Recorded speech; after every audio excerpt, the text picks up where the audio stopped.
Y también tenemos a David Lauren, que es un especialista en lo que...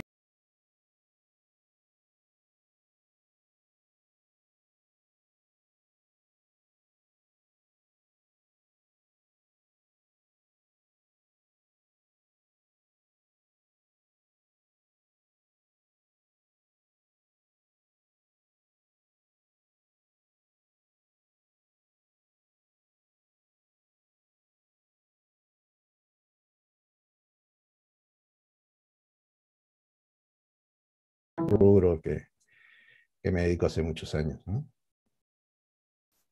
Ok, Paul, muchísimas gracias. Ahora le damos el pase a David. Hola, bienvenidos. Muchísimas gracias por la invitación. Yo me dedico al mundo empresarial, al mundo corporativo, desde el punto de vista de la economía y el comportamiento, ¿no? Cómo entender el comportamiento humano y cómo toman decisiones las personas nos pueden ayudar a potenciar sus ideas, ¿no? Para maximizar los resultados. Correcto, chicos. Estoy muy feliz de que ambos estén acá. Yo creo que empezar preguntándonos justo algo que hablábamos detrás de cámaras. Si el voto podemos entenderlo como algo racional, o sea, la gente se lee los planes de gobierno, evalúa en base a eso y dice, ok, voto por este o voto por el otro, o si no se basa en algo más subjetivo, en algo como que me cae mejor a alguien, o de repente este es más bonito, o de repente no sé, me gusta el color de su partido, etcétera, etcétera. Paul, ¿tú cómo lo has visto a lo largo de todas estas elecciones que has vivido? Claro, el problema es que la historia de la conquista del voto, de participar en política, es la historia de gente que buscó tener un derecho. Y si tienes un derecho, tienes la opción de votar o no votar. Entonces, cuando se habla de racionalidad del voto, si tienes un esquema en el cual te obligan a votar, yo creo que desde el punto de partida ya tenemos un serio problema de racionalidad, porque si no me interesa nada, simplemente voy porque voy a evitar una multa, un impedimento legal, una sanción que me pueda generar no, y, ejercer ese, entre comillas, derecho. O sea, no tenemos derecho a votar realmente, tenemos la obligación de votar sí o sí, porque eso lo decidieron algunos sabios después de la larga dictadura militar que señalaron en la Constitución del año 79 que los peruanos no están acostumbrados a la democracia y deben ser educados y por lo mismo obligados. Han pasado 41 años y seguimos con el mismo proceso de educación. La pregunta es, ¿hemos mejorado en algo nuestra calidad de voto? Obviamente no. Yo de que tengo uso de razón, que justamente es del año 80 para adelante, lo que se ha tenido es una caída libre en la calidad del político elegido por la gente. El político tanto presidencial, tanto el candidato al Congreso, municipios y ahora regiones. Tenemos un nivel paupérrimo y eso ya nos indica que hay un serio problema. Y yo creo que lo que llamamos racional no va solamente desde este aspecto que he señalado, sino que tiene un soporte o debería tener un soporte mayor que entre nosotros, en el caso peruano y puedo decir casi en el caso latinoamericano no existe. ¿A qué me refiero? De que en ciertas sociedades existe todo un comportamiento de interés del individuo por su comunidad y desde la base desde el barrio, ¿no? Empieza a trabajar ese interés por la comunidad y tiene participación y hay canales para eso. En el caso peruano eso es marginal.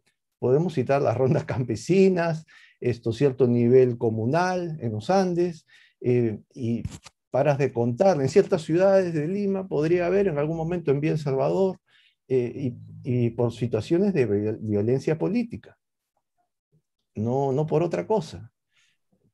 Entonces, eso genera un problema también muy grande, porque el voto está como que suelto en plaza, ya para poner el votante así al desnudo, eh, y claro, de esa perspectiva es un voto totalmente atolondrado, loco, y pasados los años lo que tenemos es esto, este panorama, 3 semanas de las elecciones, un desinterés total.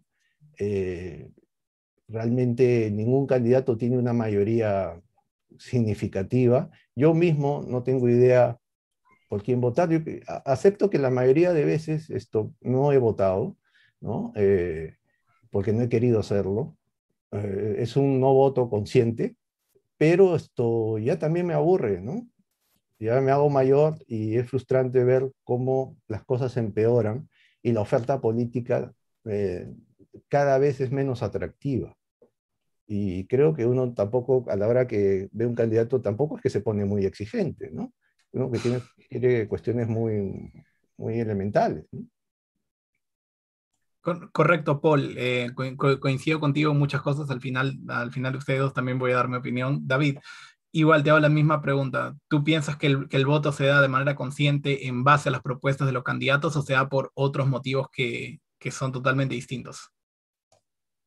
Hay varias investigaciones desde de la ciencia del comportamiento que muestran través de distintos experimentos y de distinta evidencia empírica que el voto no es racional, ¿no? Porque se le llama racionalidad limitada, porque el problema es tan complejo que tendríamos que, o sea, pensemos qué es un voto racional, ¿no? Si partimos de la definición de un voto racional pensando en, voy a definir cuáles son los problemas más importantes del país y voy a priorizarlos, voy a hacer un match con las propuestas que hay de parte de los candidatos, bueno, ese sería un proceso quizás racional, ¿no? Pero es tan complejo que es mucho pedir, ¿no? Es mucho pedir, eso genera recarga cognitiva, que la recarga cognitiva produce inacción, desinterés, es tan complejo que las personas lo que hacen es basarse en un sesgo. Entonces, simplifican el problema a distintas situaciones, ¿no? Un ejemplo es el sesgo de disponibilidad.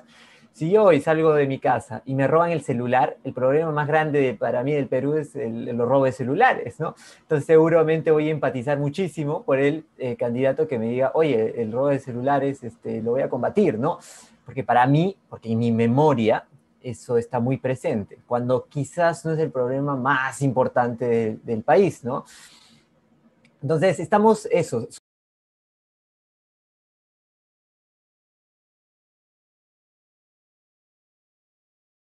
Algunos candidatos frente a otro público, candidatos mexicanos, frente a un público de la India, que elijan quién, dentro de dos fotos, uno había ganado, uno había perdido. Pero las personas del experimento no sabían quién había ganado y quién había perdido. Dijeron, ¿quién te genera más confianza? Y resulta que atinaron el 70% de los que les generaron más confianza habían sido elegidos efectivamente en las elecciones. Entonces, uno cuando ve esas correlaciones que no tienen sentido, ¿no?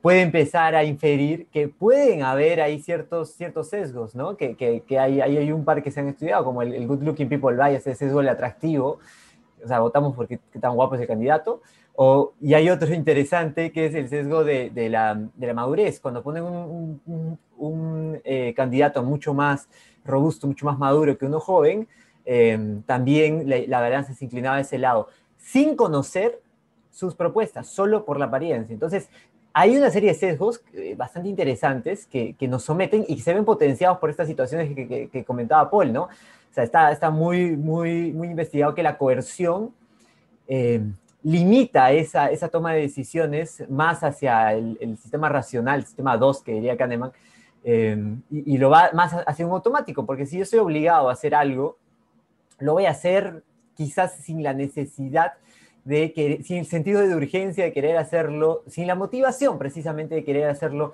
racionalmente, ¿no? Entonces ahí estoy más sometido a esos sesgos que el especialista que sí se ha preparado, ¿no? Un ejemplo interesante de esto es cuando tú sometes a un no especialista a cierta situación, claro, él está más sesgado está menos sesgado que el que no es especialista, ¿no? El que no es especialista está mucho más sesgado. Entonces, eso es muy interesante, porque aquí podríamos empezar Paul abre una ventana muy interesante, ¿no? Oye, ¿no será que el abrir el voto y que realmente sea voluntario, no sería interesante para hacer un voto más racional? Ahí me parece interesante ese punto de vista. Yo también lo comparto en ese sentido. Me parece que el voto debería ser voluntario, no solo por una cuestión de tipo moral, que no se puede obligar a la gente a participar en una democracia que quizás ellos mismos no reconocen. Por ejemplo, Estados Unidos, mucha población, muchos millones no van y aún así la democracia es plenamente representativa con ellos, a pesar de que muchos no vayan a votar. Por ejemplo, en el campo de los jóvenes, que soy donde más veo comentarios y me estoy moviendo más en ese lado, llevando las ideas de la libertad, veo que, bueno, como todo joven, la mayoría se está centrando en quizás un poco fanatismos, en el sentido de que veo en esta democracia mucho fanatismo para a un lado y hacia el otro, en el sentido de que los candidatos prácticamente los transforman en mesías que no pueden equivocarse. O sea, un candidato no puede tener una propuesta mala, no puede tener nada malo, porque si no estás, por ejemplo, en el caso de la derecha, si criticas a alguien en el caso de la izquierda, si tú criticas a alguien del otro lado, ya eres un neoliberal, y en el lado de la derecha, si ya criticas a alguien de ese lado, ya eres un socialista extremo. Pasa mucho y veo mucho sobre todo ese fanatismo en los jóvenes que están endiosando personas, y es por eso que me pregunto, y esa es la siguiente parte de la siguiente pregunta que quisiera hacerles a ambos. Entonces, si la gente, la gran mayoría, no hace votos racionales, ¿importa las ideologías? ¿Importa que alguien sea de izquierda o derecha para querer gobernar? ¿Tú qué piensas, Paul? Eso es interesante, ¿no? Porque la última vez que ganó un candidato ideológico, para ponerlo en esos términos, fue el año 85 y barrió, ganó de lejos, e incluso una de los motes que se les colocaba al primer Alan García era el Mesías. Es que obviamente había todo una cadena de situaciones, además de la propia historia del partido, el propio líder, la propia personalidad de García, que va a ser hasta el último, era un personaje con ínfulas, ¿no? Mesiánicas, ¿no? Eso por el lado de la democracia, y por el lado también, acordémonos que es la época de la subversión, por el lado del adversario al sistema democrático, teníamos a Sendero Luminoso, que era el otro grupo fuertemente ideologizado, que asesinaba, que destruía, y que llenó de sangre el país, y también el MRTA, ¿no? Y yo creo que esas situaciones de violencia, por un lado, violencia salvaje, a la verdad, ojalá que no se vuelva a repetir. Además que en América Latina, el Perú, salvo Costa Rica, si es que yo no me equivoco, es la información que yo tengo, son los únicos países donde han tenido partidos de izquierda maoísta. Claro, en Costa Rica no se llegó a ninguna violencia, que yo sepa. Yo tengo un amigo que su abuelo era fundador del Partido Comunista, que creo que él era maoísta, pero era él nada más, ¿no? Amigo costarricense. En Perú teníamos un partido que era una escisión de Patria Roja, un partido comunista maoísta tal cual, con toda una estructura. Entonces, yo creo que esa situación de violencia, pero también la violencia generada del Estado con la crisis económica que se dio precisamente por una sin razón, ya apostaban por credos imaginarios, utópicos, y el país se seguía hundiendo, y ellos seguían con su guión. Eh, yo creo que eso agotó a generaciones de peruanos durante mucho tiempo, hizo desconfiar de la gente que tiene ideas. Y se empieza a igualar ideología o ideologizado con individuo irracional. Y yo creo que allí hay un error de partida, porque serás irracional a partir de las ideas que profesas. Pero si profesas ideas donde no hay violencia, donde no hay ningún atisbo de ejercer poder sobre los demás, y que buscas más bien todo lo contrario a la violencia, entonces esas ideas, partidas de unas ideas, de un cuerpo ideológico, serán ideas que se agradecerán que un político la tenga, ¿no? Que es lo que hace falta en el país. Pero sí, hay un agotamiento, y ese agotamiento, no una vez que se dio, no se ha repuesto, y termina siendo un ámbito marginal, pero también está en el mundo en general, no solamente es el caso peruano. Y para ir terminando, para no ser la larga, el tema el factor ideológico también va de la mano de la caída del sistema de representación, que es un fenómeno mundial. Los políticos no son bien vistos en ninguna parte del mundo, para empezar. Y es que en los últimos años el mundo ha vivido una ola democrática muy fuerte, pero eso a su vez también ha desnudado la naturaleza humana de un individuo cuando tiene poder, y no hay los controles suficientes para que ese poder no sea ejercido de manera corrupta. Y como no hay esos controles, lo que hemos tenido es obviamente corrupción por doquier. Y eso también ha sumado, ¿no?, en contra de propuestas ideológicas, propuestas programáticas, y la gente tiene una desconfianza muy grande. Y que, repito, no solamente es el caso peruano, ese es un fenómeno mundial, ¿no? Correcto, Paul. Pienso, la verdad, bastante parecido en ese sentido, con la falta de representatividad y en los partidos y sobre todo la falta de entusiasmo en la gente, que en mi opinión es con razón. David, ¿tú qué piensas de esto? Ahora, ¿qué tan importantes son las ideologías en un sistema democrático como el que tenemos en el Perú? Yo lo veo desde el punto de vista de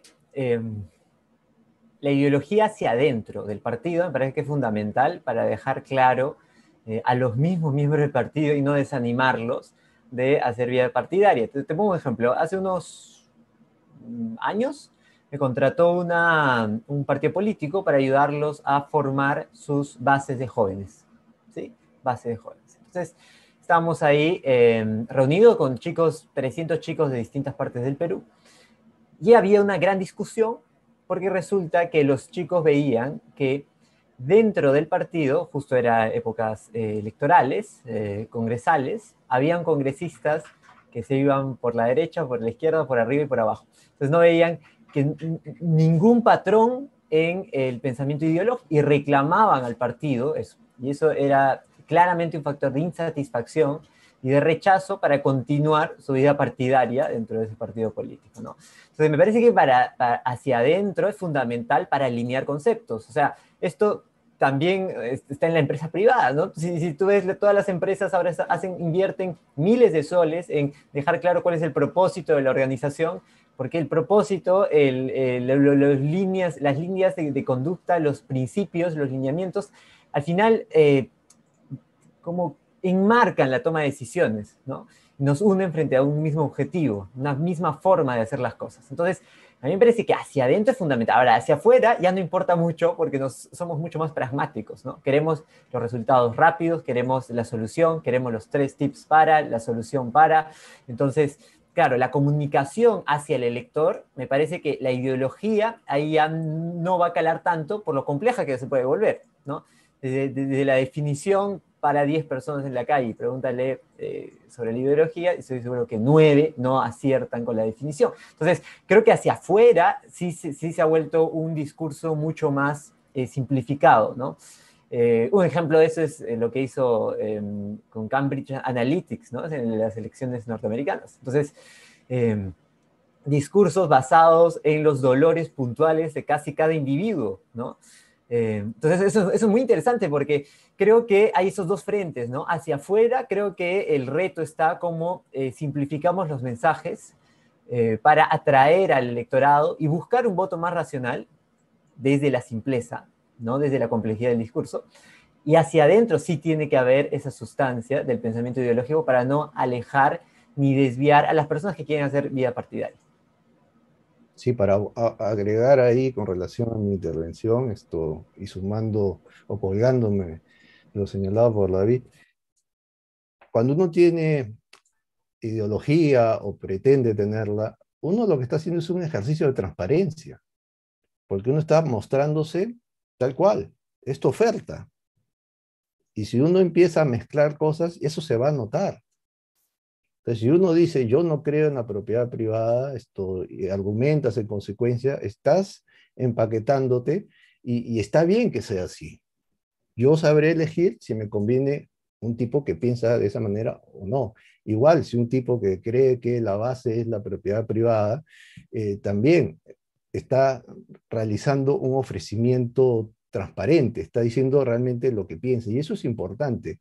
Y oh casualidad, eso es lo que no tenemos, porque lo que busca el político es precisamente caer simpáticos a todo el mundo. Y eso nos plantea un tema, nos arroja una situación, que es que los partidos ideológicos no están de moda, estuvieron de moda hace 30 años, los partidos colectivistas básicamente, y los liberales un poco más atrás en el tiempo, pero después de eso lo que hemos tenido en esta ola democrática después de la Segunda Guerra Mundial, que ha ido ampliándose, es políticos que simple y llanamente lo que buscan es decirle sí a la gente, a pesar de esa incoherencia que puede haber entre lo que la gente pueda tener, que es muy atomizado, y lo del propio político, que hay una indefinición. O sea, la presencia de un tipo como Lescano, por ejemplo, nos indica ese tipo de personaje que es capaz de decirle sí a cualquier cosa.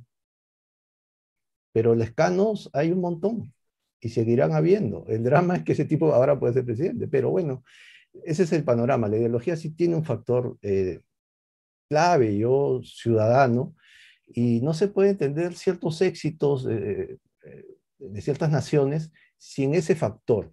Y para ir terminando, que me encanta el mundo de la historia de las ideas, poco se repara que a fines del siglo XVIII en los Estados Unidos, los padres fundadores eh, tenían eso, una identificación con ciertas ideas. A pesar de las diferencias que podían tener, había un núcleo duro de ideas. Y muchos de ellos se conocían de mucho tiempo atrás, desde muy jóvenes. En Virginia, por ejemplo, y se habla de los virginianos, padres fundadores, que llegan, pasados los años, a ser los redactores de la Constitución de los Estados Unidos. Ese corpus ideológico se traduce en un corpus institucional que hasta hoy en día es un referente, y es un referente muy sólido. Y eso pocos países lo tienen. Argentina tuvo algo similar a mediados del siglo XIX, pero similar.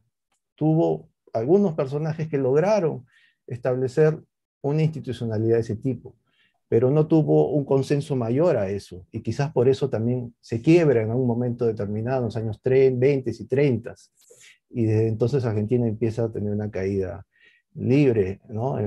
Empieza a retroceder todo lo avanzado, ¿no? El resto de la región América Latina no tiene nada parecido. El caso chileno es muy similar al argentino de mediados del siglo XIX, pero en dictadura, no en un esquema republicano propio del siglo XIX.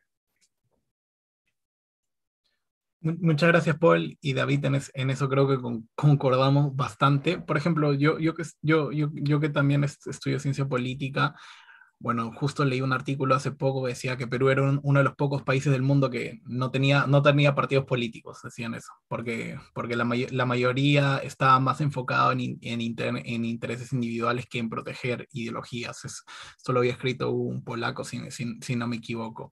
Y más o menos vemos eso, sobre todo en el desinterés de la gente por ir a votar. Y yo quería preguntarme algo, porque esto no es la primera vez que lo escuché ya hace 3 elecciones atrás, pero quería saber su opinión y que lo puedan argumentar. Yo he escuchado esta vez, igual que las anteriores, que esta es la elección más importante de los últimos 20 años o 30 años. ¿Ustedes creen que es así? Sí o no, y por qué. A ver, empezamos con Paul. El drama nuestro es que seguimos con esta situación que cada elección es, ya ahora sí es la determinante, ¿no?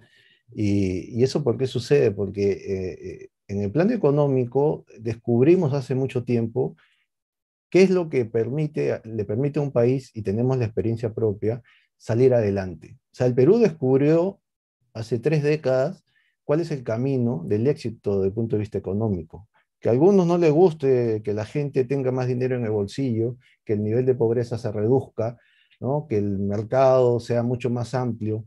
Que a algunos no les guste es otra cosa, pero negar que eso ha traído beneficio y progreso, esto es negar los hechos. Entonces, el país ha descubierto eso y hay gente que se ha beneficiado, y no poca gente, mucha gente. Eso es por un lado, pero en el plano político eso no ha sucedido. En el plano político no hemos descubierto cuál es el camino que nos resuelve, ¿no?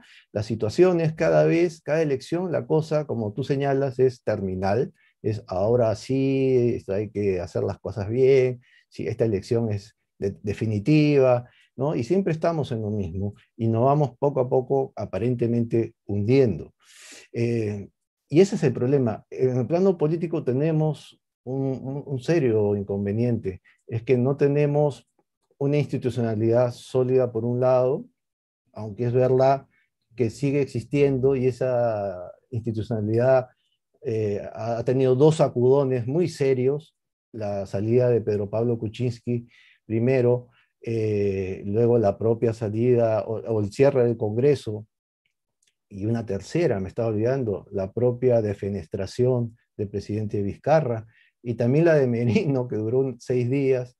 Es decir, tenemos una institucionalidad constantemente retada, y ahí está, pero hay un descontento mayor, y eso, desde mi punto de vista, se da que, lamentablemente, si no hay referentes en la política, las leyes pueden ser importantes, pero al final también si da tanto da el agua al cántaro que al final se termina rompiendo.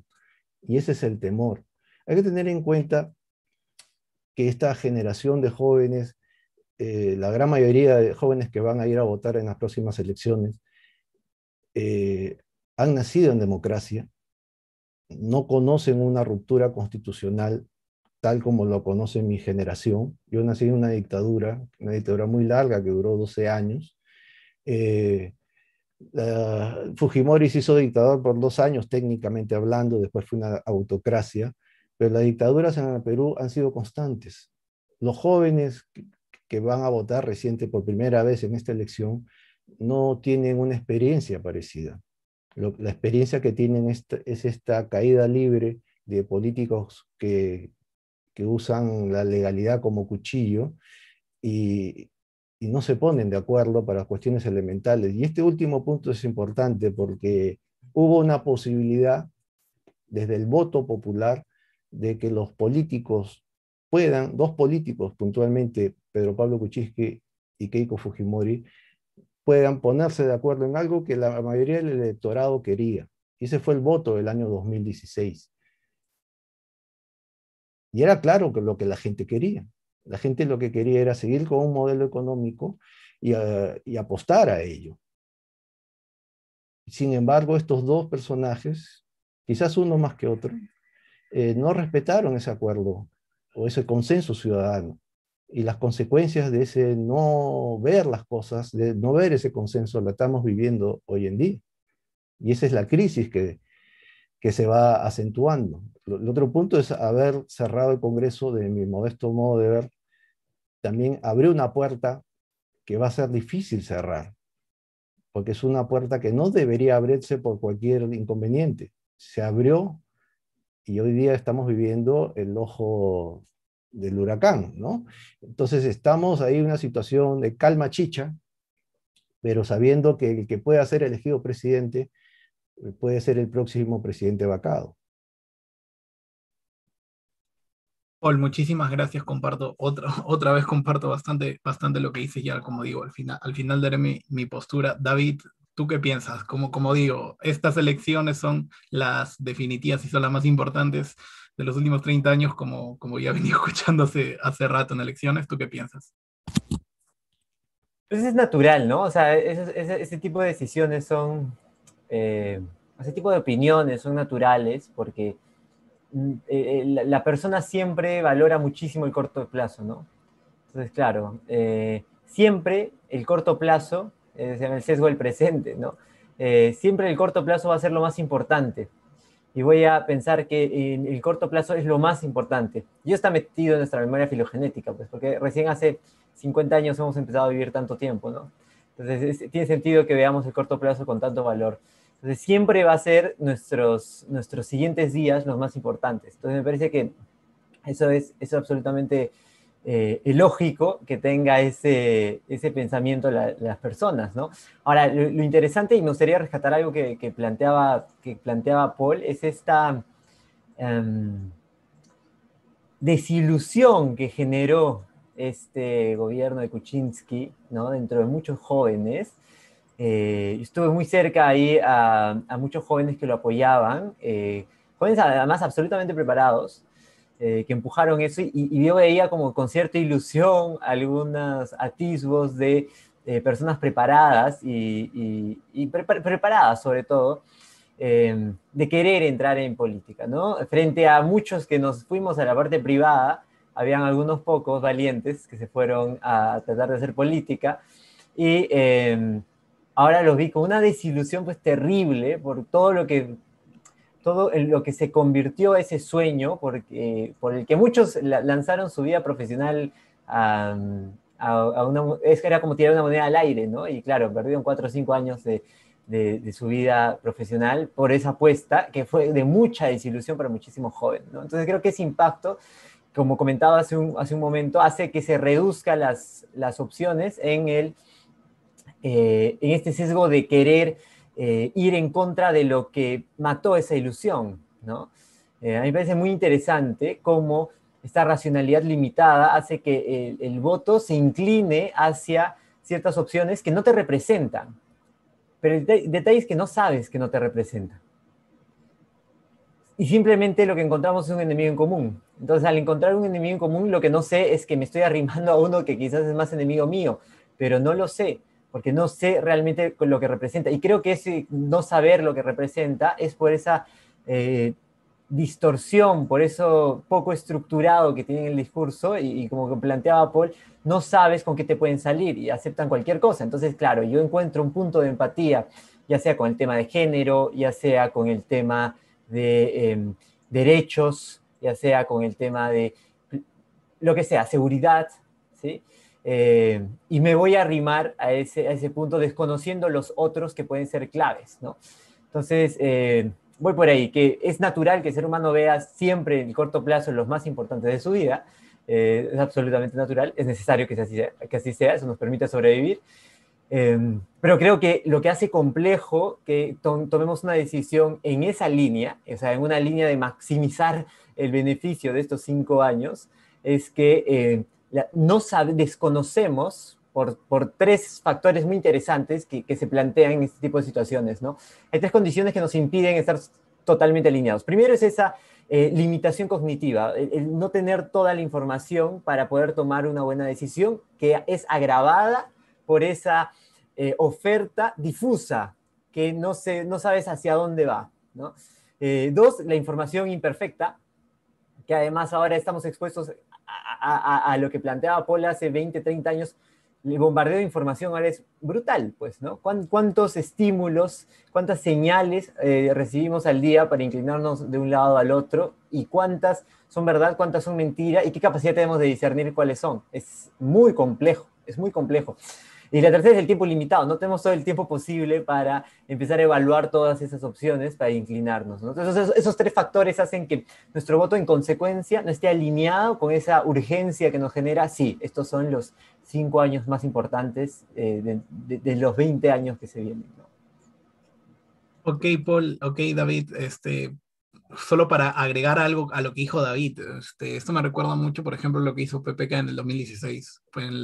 Para ganar la elección se alineó a todo lo que era antifujimorista, sí, a todo lo que era antifujimorista, y bueno, vemos cómo acabó. O también me recuerda el ejemplo de Bolsonaro, se alineó a todo lo que era antiizquierda, y ya dentro del gobierno cada uno empujaba para su lado, y tuvo un montón de peleas. O sea, normalmente cuando tenemos un enemigo en común decimos, ya no importa lo demás, pero cuando vemos que cada uno, a pesar de las similitudes, tiene diferencias empujando una agenda, ahí es cuando empiezan a surgir los verdaderos problemas. Justo tengo algunas preguntas del público. A ver, quisiera preguntarle, bueno, tengo una pregunta de Juan Alberto Aquino Cheglio, que bueno, es más para, es más para Paul. Paul, tú ves cómo responderla. Te pregunta sobre un candidato presidencial en específico. Dice lo siguiente: Hernández Soto, ¿qué ideología tiene para ti? ¿En verdad es un misterio? Eso te pregunta. No tengo duda que es un liberal, ¿no? El problema es que a ver, hay que separar lo intelectual de la acción política, que es muy diferente, ¿no? O sea, ahora, eso también llamarlo acción política puede ser conflictivo, pero bueno, así lo llamamos, que es buscar el poder. Cuando un individuo busca el poder, todo se va a supeditar a esa ruta. Y ahí hay un problema también, ¿no? Que el problema es qué tan coherente puede ser con sus ideas. Pero desde el punto de vista intelectual, yo sí creo que De Soto es un liberal. Es verdad que en mi libro, intelectualmente hablando, desnuda algunas cosas de su propia visión del intelectual, pero esto no voy a dudar de que sea un liberal. El problema es que cuando estamos ante un individuo que tiene poder, desde mi perspectiva, ya no me interesa si es liberal o no. Tiene poder. porque dependo, o sea, yo no tengo poder y él tiene todo el poder. Entonces hay un desequilibrio de situaciones. Y el problema que tenemos en la región, porque no solamente es Perú, siempre lo voy a repetir, es que tenemos gente con mucho poder y eso en qué se refleja, en que la calidad del derecho ciudadano se rebaja frente al poder. La corrupción es parte de eso, el abuso del poder es parte de eso, y así no se construye ciudadanía por un lado, que es, lo repito, es un término liberal, no es un término progre, como quieren decirlo. Eh, la sociedad civil, la propia idea de sociedad civil se hace fuerte a partir de ello, ¿no? Y es una sociedad civil ejerciendo derechos, no siendo ultrarregulada por el poder. Entonces, cuando alguien apuesta por capturar el poder, ya ciertas cosas se dejan de lado. De mi perspectiva como liberal, yo no le veo mucha diferencia a un tipo que pueda tener ideas cercanas a las mías, eh, o ideas totalmente contrarias. Cuando tienes poder, ya estás en otra dimensión. Y a eso a veces no se repara, ¿no? Y nos ilusionamos porque piensa como yo, nadie va a pensar como tú, para empezar. Menos en el mundo moderno, donde los discursos suelen darse para encubrir antes que para demostrar quién eres, ¿no? Entonces, yo sí creo que De Soto incluso podría votar por él, a pesar de lo que está saliendo en las últimas horas, podría votar por él, porque creo que de todos los candidatos, sí estoy seguro que es el mejor. Pero el problema no es la persona en sí, la persona liberal, sino el tipo que tiene poder, el que ejerce un cargo, ¿no? Y de paso, ya para terminar, solo es un tipo que se dice liberal, yo no sé los demás. No me consta, y los pocos que conozco tengo serias dudas. Ese es el otro punto. Dependemos demasiado de los individuos en el poder. Y ese es uno de los problemas serios que tenemos. Dependemos mucho de las personas y no de la institucionalidad. Muchas gracias, Paul, la verdad, pero que muy ilustrativo. Ahora te quería hacer una pregunta a ti, David, del público. Dice lo siguiente, de José Armando, dice, desde varias elecciones atrás hay caudillos y no partidos robustos. ¿Cómo cambiar ello en el menor tiempo posible? Una pregunta complicada y me parece que eso en el mundo se está transformando, ¿no? O sea, los caudillos son cada vez más importantes y de hecho eso parte desde una perspectiva de comunicación, ¿no? ¿Qué pasa? Es mucho más fácil empatizar con una persona que empatizar con un logo, que empatizar con un partido. Es 3 veces más barato posicionar una persona que posicionar una marca. Entonces, desde un punto de vista absolutamente utilitarista, ¿no? Si yo quiero lanzarme a la política, si yo quiero defender un ideario con mejores buenas intenciones que pueda tener y lo más estructurado posible, me es más eficiente posicionar una persona que posicionar un partido, posicionar un logo. Me es más barato, ¿no? Más costo efectivo. Entonces, eso ya se sabe en el mundo empresarial. No es casual que vean a los CEOs posicionándose en el mundo empresarial, ¿no?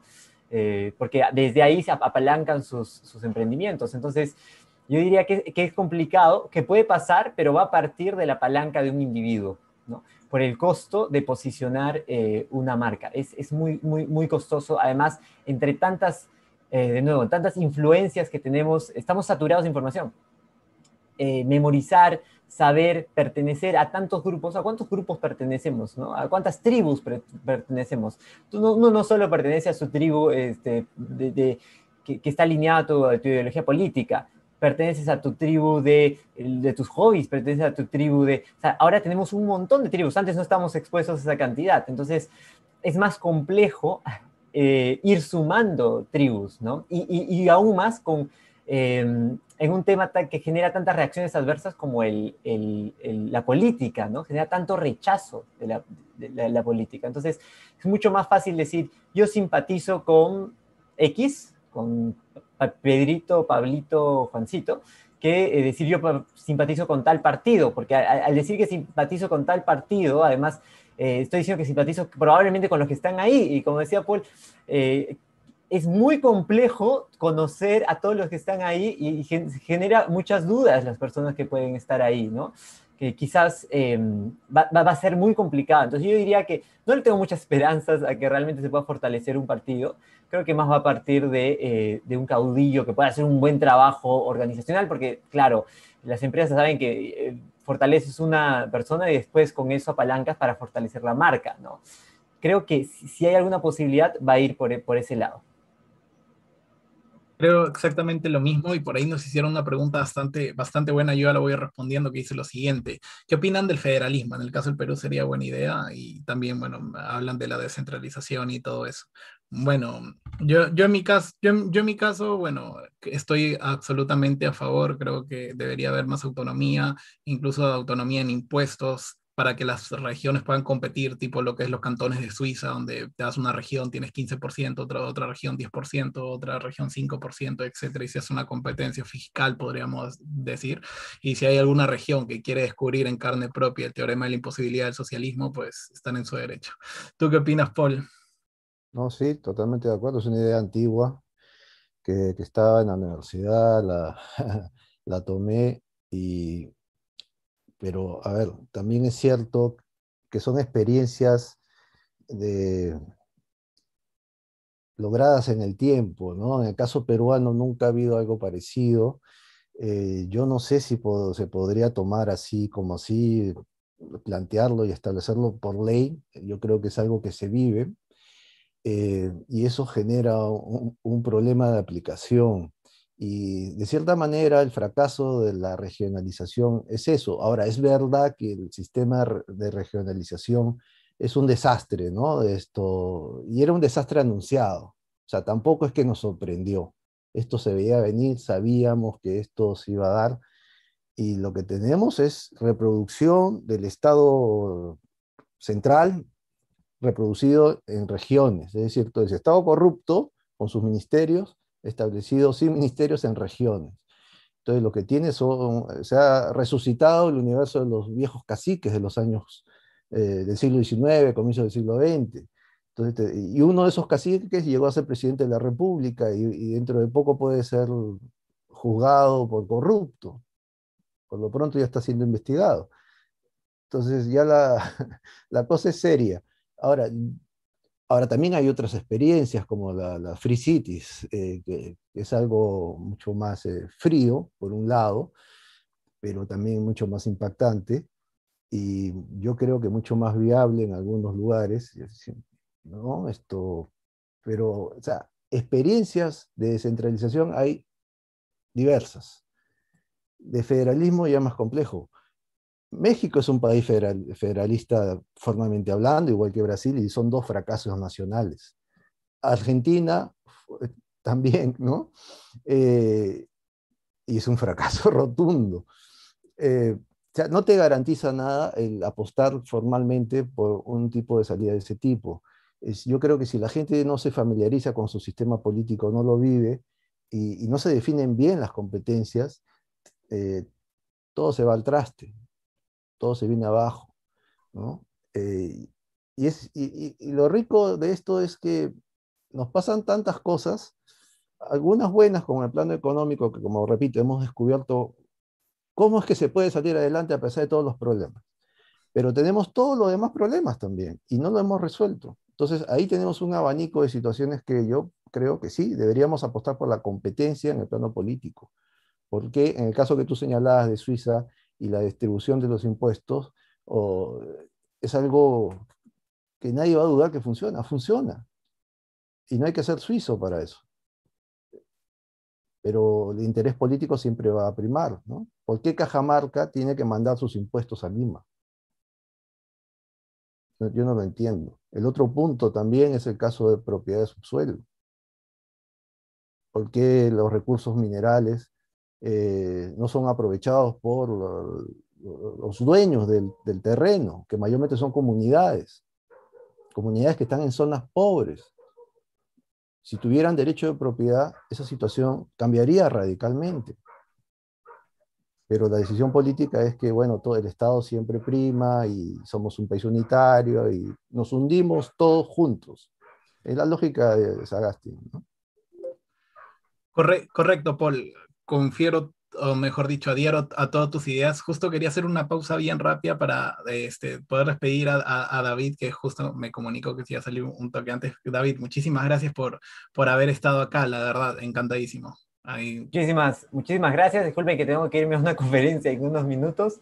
Me gustaría dejar algo, ¿no? Creo que es importante que en las elecciones planteemos, simplemente para dormir tranquilos con nuestra conciencia, yo hago este reto. ¿Has decidido tu voto? ¿Sí o no? ¿No? Es un árbol de decisiones. Si no lo has decidido, bueno, atento al siguiente punto. Si lo has decidido, mi pregunta es, dime las 3 razones concretas, específicas, de por qué vas a votar por esa persona que vas a votar. Si no le encuentras hacia un gatillo, significa que estás votando con el corazón y no con la razón. Entonces, ahí toca hacer el ejercicio, es un ejercicio de reflexión, no se lo digas a nadie, porque claro, te vas a sentir mal al hacerlo. Simplemente ponte a hacer la chamba, piensa cuáles son los problemas más importantes del país y ten esos 3 motivos claros y fíjate si son viables esos 3 motivos. Ya que va a ser tan complejo definir entre tantas variables, por lo menos ten 3 motivos muy concretos para que cuando te pregunten por qué votaste puedas responder con firmeza, ¿no? Con eso me voy. Muchísimas gracias. Un gusto, Paul. Un gusto, Mirko. Muchísimas gracias. Cuídate. Hasta luego, hermano. hasta luego, David. Me quedo un ratito más con Paul. Justo te iba a decir, Paul, está justo entrando a la selección, o justo que yo tengo un canal de YouTube, sobre todo que llega muchísimo a jóvenes, estoy viendo que muchísimos jóvenes están entrando en las ideas de la libertad, muchísimos por parte de estas elecciones, gracias a Dios bueno, estoy a punto de cumplir 22 años, y me escriben gente que tiene 15, 16, 17, 18, la mayoría no pasan los 25 años, ya me están preguntando, oye, ¿qué libro leo Rothbard? Oye, ¿qué libro leo de Mises? Oye, explícame el teorema de la imposibilidad del socialismo. Oye, explícame la teoría del capital de von Bauer. O sea, el interés está a full y es algo que me enorgullece mucho haber podido lograr eso. Y ahora yo te preguntaría, ¿qué consejo darías a estos jóvenes que están a full con las ideas, pero también veo que caen un poco en fanatismos? Cosa que yo no quiero caer, de repente puedo caer, todos somos humanos, pero ¿tú qué recomendarías sobre todo para estas elecciones? ¿Encariñarse mucho con un político es bueno? Obviamente no. El tenerse como un político siempre es un mal negocio, ¿ya? Porque es el camino directo a la frustración, sea quien sea el político. Siempre ha pasado eso. ¿Qué recomendaría? No solo recomendar en general, pero como la cosa es muy puntual y es del ámbito ciudadano, eh, lo que uno debe tener básicamente es información. La gran ventaja del mundo moderno es que tenemos la información ahí, pues a disposición. Y es cierto que también hay muchas cosas que están ahí, pero que es desinformación. Entonces, ahí la tarea es tratar de tener lo mayor posible, formar un criterio lo más sólido posible y tratar, yo sé que la juventud es muy impetuosa, ahí tiene mucho nervio, muchas ganas de comerse el mundo y eso es normal, eso es normal, eso está bien, ¿no? Pero uno tiene que tener las cosas claras y hipotecarse a un político, repito, es un mal negocio. Lo que debe hipotecarse uno es a principios, a ideas. Si es que a uno le interesa este plano, claro, no a todo el mundo le va a interesar, ¿no? Este tipo de situaciones. Ahora, eso no significa que te tengas que comer todos los libros y demás. Eso, algunos estarán en ese sector, en esa vía, y bien, porque se necesita ese tipo de referentes. Pero cuando me refiero a que hay que tener un nivel de información a ese grado, me estoy refiriendo a que es material que está disponible, ¿no? Si tú crees en la propiedad privada como joven y crees que la apuesta es tratar de ser como los países que han logrado el desarrollo, están las experiencias ahí de esos países que han logrado el desarrollo. Y ya estará en base a tu inteligencia y capacidad de análisis ver si es que lograron el desarrollo planteado por sus propios fundadores, por llamarlo de alguna manera, o que a pesar de su desarrollo se quedaron a mitad de camino, porque también hay mucho de eso. Hay muchos países que son espectaculares, pero que tienen muchas cosas como que son un estorbo en su propia evolución y que no era la idea original de visión desde el punto de vista libertario, por ejemplo, de lo que es defensa de derechos ciudadanos y la propiedad privada, ¿no? Estoy pensando en el propio Estados Unidos, ¿no? Que hace tiempo ha evolucionado en muchos aspectos, a pesar de que sigue siendo un referente muy grande para la libertad, y yo creo que es una casa eh, que hay que defender desde ese punto de vista, ¿no? Pero es cierto que también ha habido durante décadas un proceso serio de involución y está en una crisis innegable, ¿no? Concuerdo, y hay algo que me surge mucho la duda, lo veo con bastante temor, porque bueno, al menos yo no lo viví, pero leí, mis padres, mis abuelos me contaron. ¿Tú cómo ves este tema? ¿Estas elecciones van a definir el futuro de la Constitución? ¿O tú crees que de todas maneras se va a cambiar en un futuro? Yo creo, a ver, desde mi aislamiento, yo creo que el fuerte ruido que se dio el año pasado con el tema de cambio de constitución, porque hay que acordarse que esto venía de más atrás, desde el anteaño pasado ya, porque estamos en 2021, que venía el eco desde Santiago de Chile con las protestas, y aquí se empieza a hablar también de cambio de constitución, y más la pandemia y demás, se dio en las protestas últimas con relación a Merino y compañía, esa demanda aparentemente ciudadana de cambio de constitución. Pero la verdad, hoy en día, a este momento, al momento que hablamos, no es un tema. Ya no tiene el peso. Ha perdido fuelle. ¿Por qué? Porque la gente, o sea, el elector, cuando le dicen, oye, yo arreglo el país, vota por mí y te ofrezco cambio de constitución. Eso no dice absolutamente nada, porque la gente no es idiota para empezar. Le estás dando chucherías a cambio de todo el poder. Porque cuando se habla de cambio de constitución, ¿de qué se está hablando? Es un vacío enorme. No se habla de nada. Y la gente lo que quiere, sobre todo a partir de la pandemia, pero esto ya venía de antes, porque no es que la pandemia desarmó todo, esto ya venía desarmándose de antes. La crisis económica ya estaba dándose, el país no crecía a los niveles que estábamos acostumbrando, y esto ya tenía años también, tampoco es que apareció hace poco, no, no, no. Y lo que la pandemia ha hecho es radicalizar la situación. Pero nuevamente, repito, o sea, el tema de constitución es filosofía, es metafísica para la gran mayoría de gente, y está bien que sea así, porque eso no va a cambiar la situación. Con una nueva constitución no se va a llenar la olla, con una nueva constitución yo no consigo trabajo, no me votan del trabajo si es que todavía lo tengo. No, las constituciones están hechas para amarrar al poder, pero los que dicen que hay que tener una nueva constitución, lo que quieren es que el poder no tenga amarras, que el poder esté libre Correcto. para poder hacer y deshacer.